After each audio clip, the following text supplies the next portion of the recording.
Nord Stream 2 is Europe's new gas pipeline project to be completed at the beginning of 2020. Although it may seem as yet another pipeline infrastructure, it is causing massive emotions among European leaders. Why?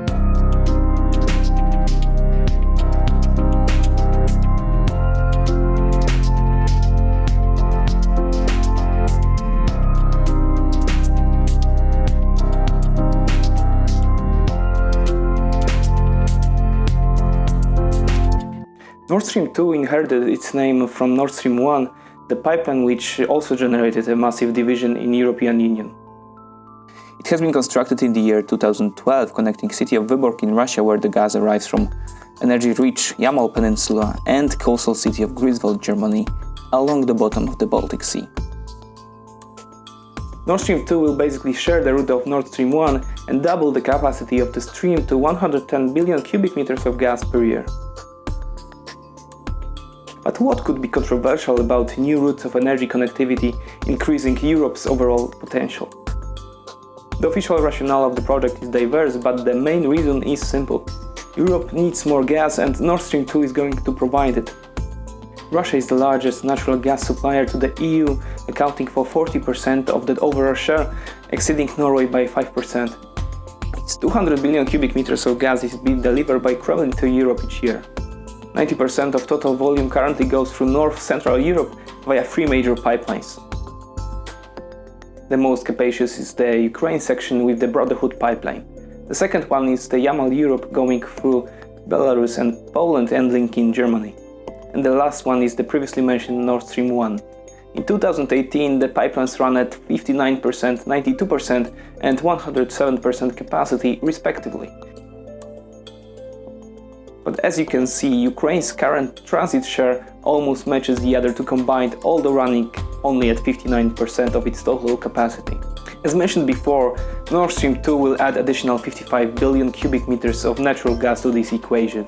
But it's a bit more complicated. According to Alexei Miller, the CEO of Russia's largest state-owned natural gas conglomerate, Gazprom, there are plans to launch a so-called optimization program for gas transmission capacities in the Central Corridor. What does Gazprom mean by that? It accounts for the commissioning of almost 4,300 kilometers of existing pipelines and 62 compressor shops of the total of 3 gigawatts capacity. The program aims to lower Gazprom's operating costs, but at the same time, it will decrease transit capacities through Ukraine to only 10 to 15 billion cubic meters of natural gas per year, which is a tenth of its original capacity. The planned realization already started as on December 2018 Gazprom dismantled several compressing shops. The result is that Gazprom, instead of raising its transit potential, is going to cut it down and redirect it by passing Central Europe. Now Russians might be unable to compensate the deficiency of gas in case of sudden increase in demand or if there are any problems with other gas sources. Not to mention that infrastructure failures under the Baltic Sea are way more difficult to solve, and it may take weeks to repair because the number of vessels capable of doing the job is limited. On the other hand, a land pipeline can be restored within days. Additionally, forecasts predict that although European gas demand should stay at comparable level, domestic EU natural gas production is about to drop. Overall, it means European gas users will be exposed to a higher risk. Doesn't sound too secure, does it? But there is more to it. Back in 2015, when the project was approved, the price of crude oil dropped from $100 per barrel to less than $30 within a year. Furthermore, Russia suffered huge losses due to imposed sanctions countering its aggression in Ukraine. By mid-2016, Russia recorded a loss of whopping $170 billion due to financial sanctions and $400 billion lost in revenues from oil and gas. You may think, what does oil market have to do with the construction of the next gas pipeline? But actually, it has a lot. You see, the authorities in Berlin and especially German business closely monitors the situation of the Russian budget. Its export to Russia in 2013, before the Crimean crisis, was estimated at nearly $50 billion. 3 years later, when the sanctions were full on, it was reduced by half. These and the previously mentioned financial losses caused a massive blow to the Russian budget, which got the authorities in Berlin worried because it is perceived as a danger for keeping the status quo in Europe. German elites worry that economically poorer Russia will become even more unpredictable, and Vladimir Putin might move the attention from domestic problems by causing another military outbreak in Europe. In this scenario, Nord Stream 2 can indeed be perceived as a balancer of European order. German Chancellor Angela Merkel claims that the project is of purely commercial nature. And it's hard to disagree with such statement, certainly from German perspective. The project is co-financed by 5 major European energy companies: Shell, ENGIE, OMV, Uniper and Wintershall. Eliminating most of Ukraine's transit capabilities, Germany will become a true hub for natural gas in Europe with a massive negotiation position. By having 3 Russian pipelines, Nord Stream 1, Nord Stream 2 and Yamal Europe with overall capacity of 140 billion cubic meters, and in Germany, Europe will become dangerously dependent on bilateral relations between Berlin and Moscow. Especially Kremlin is well aware of how such projects could be used for political leverage. After the completion of Nord Stream 1 in 2012, Russia wanted to keep a tight grip on gas supplies to Ukraine, cutting it whenever needed. But when Europe announced that it would resell Russian gas back to Ukraine at a lower price than Russia had offered, Putin warned to punish the involved parties, German, Austrian and Slovakian firms, by cutting the supply of Russian gas to their home countries. Regardless of the threat, European countries kept the reversal on with no action from Moscow. Until the first frost arrived. Gazprom suddenly reduced daily flows of natural gas to Europe via Ukraine by 50%. A couple of months later, the same decline was noted in case of Nord Stream 1. Sadly for Mr. Putin, the winter turned out to be mild and shortfall was compensated by additional supplies from Norway. Bad luck. According to Russia's state news agency Interfax, the hassle cost Kremlin a loss of $5.5 billion in revenue and $400 million in fines from Gazprom. But the action has never been taken to the court.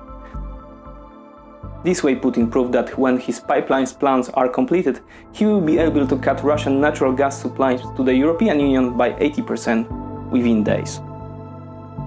Nord Stream 2 case is triggering the authorities on the other side of the Atlantic Ocean as well.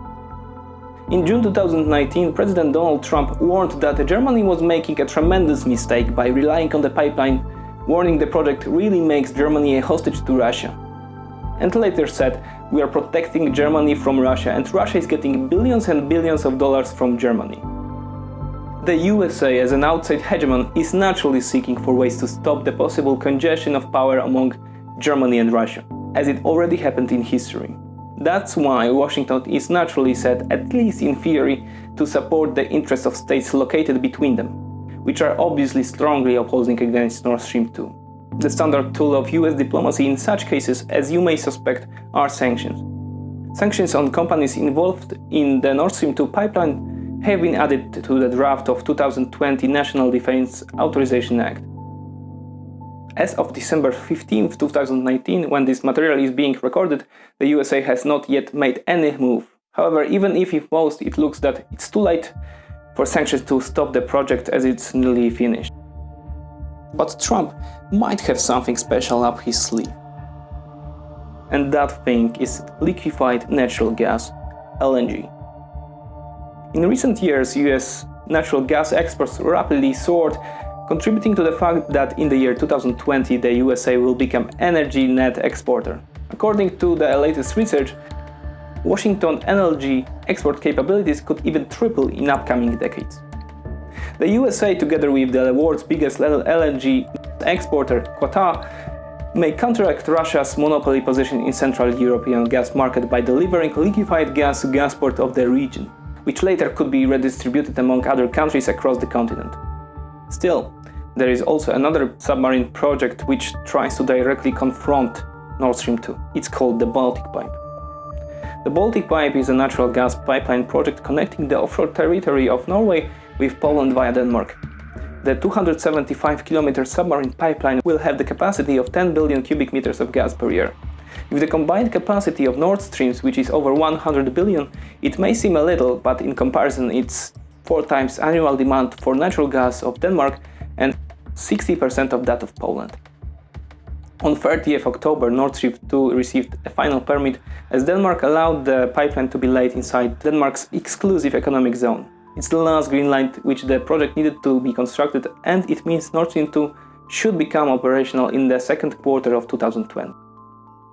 If that wasn't complicated enough, some European Union countries consider suing the project to the Court of Justice of the European Union due to monopolistic reasons, which may impose the maximum capacity of Nord Stream 2 to only 50%.